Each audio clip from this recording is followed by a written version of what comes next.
So, what you might notice that is missing from this room that wasn't here before is the big conglomeration of jacks that were jacking up the ceiling. Those are gone.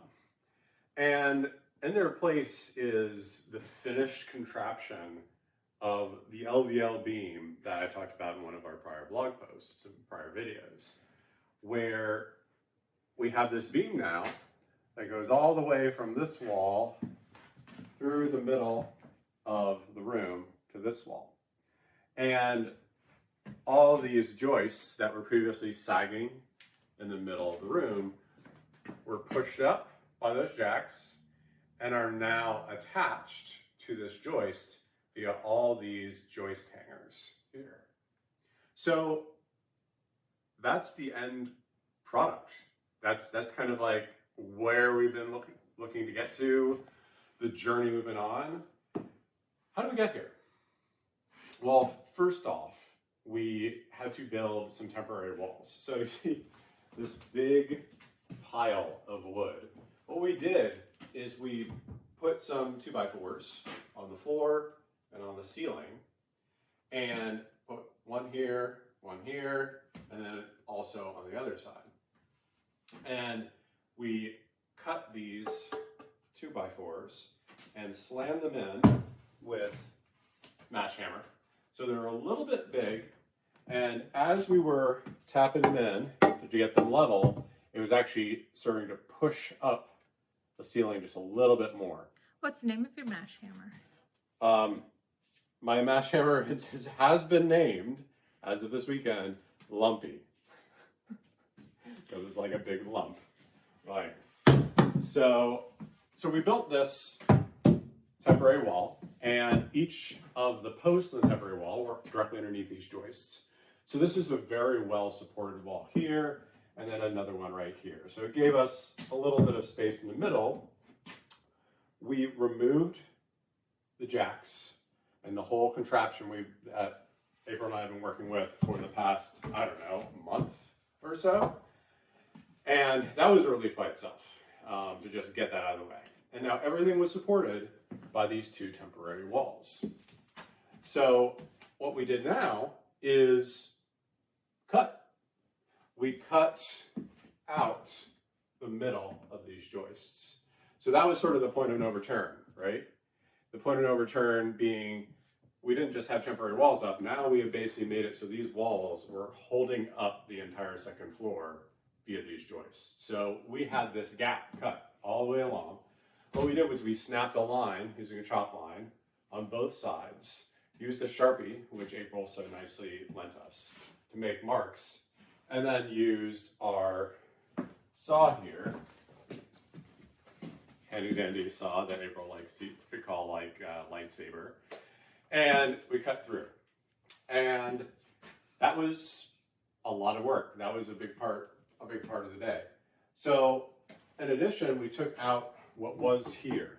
This was a undersized header for this window. The header is the top part of, say, a door or a window.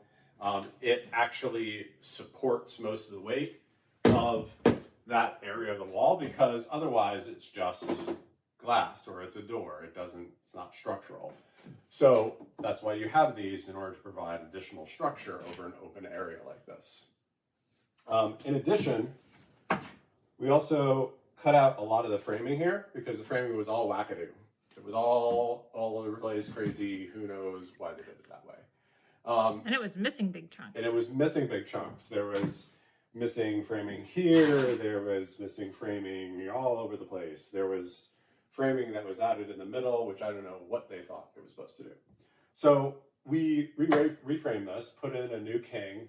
Now, for those of you who never framed before, kings, jacks, and cripples are the names of the three pieces of framing members in typical wall framing. A king goes all the way from the base of the wall, this guy, all the way to the top plate, from the bottom plate to the top plate. And so we had to put in new kings on either side. And then these are jacks. Jacks are go in the same direction as kings, but they stop. They don't go all the way to the top plate or all the way to the bottom. In this case, we have a jack on either side, and it supports this header. So this header is actually made of LVL, just like this beam.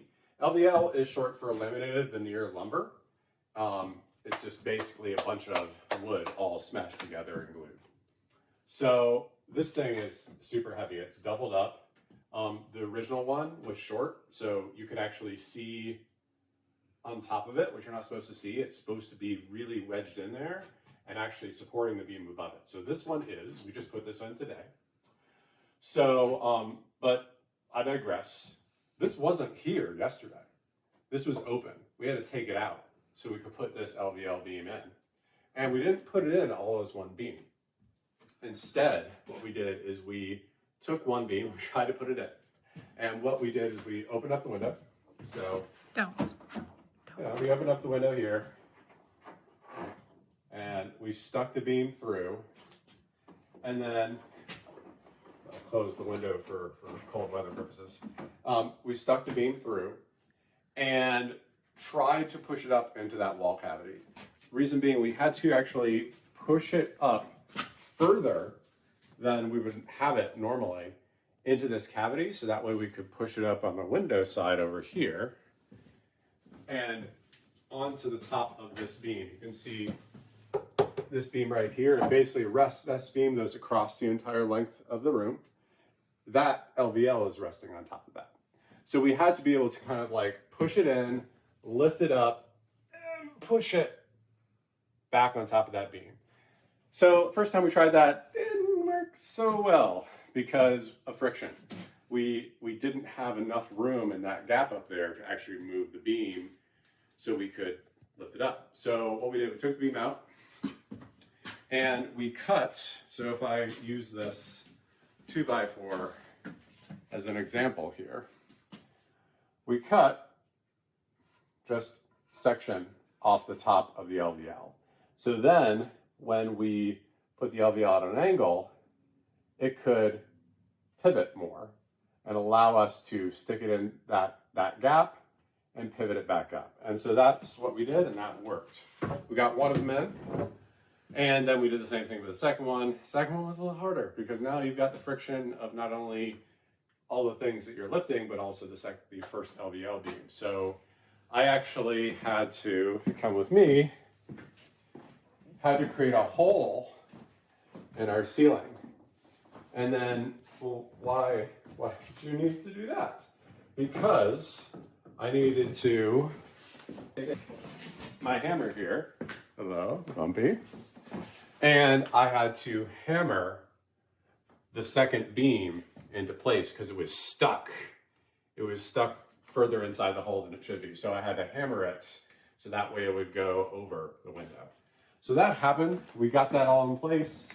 We put all these joist hangers in place on one side, and then today we spent most of the day taking off the plywood on one side. You can see the plywood was attached by all this glue and nails, and we sistered, which means attached with attach an equally sized beam to the existing beam with screws. So that way we could beef up these beams, and then we attach those with more joist hangers. Why do we do that? Because if you remember from one of our prior, or even just look, you can see the giant hole. So the giant holes are still there. We didn't make them go away, but what we did do is put new good wood in their place. So that those old joists with the holes are no longer primary supports for the second floor. And the last thing we did was clear out a lot of this nastiness. There was all sorts of weird framing here that had been chopped up over the years when the plumber had installed this cast iron drain line. So what we did is we pulled out all of the chopped up framing everywhere, and we installed this just basic piece of framing here, this doubled up 2x8, to just terminate this part of the wall. We have room for the plumber to do their work for the toilet in here. And so we're just gonna put some joist hangers in place here and this is it. This will be done. These joists are all supported on this wall. These joists are all supported by joist hangers. And this place is solid. So the real proof is in, as they say, the pudding. So there's no pudding here. This kitchen's completely stripped down. What am I talking about? Well, is it level? Is the LVL level? Oh, haha. So I'm going to put this up here, and we're going to see if it is. Look at that. That is about as good as you're going to get. So the LVL is level. Kitchen is supported. The second floor is ready to go. We're ready to have the plumber come back. We're ready to have the electrician come back. We are ready to really move it. So till next time, and more to come.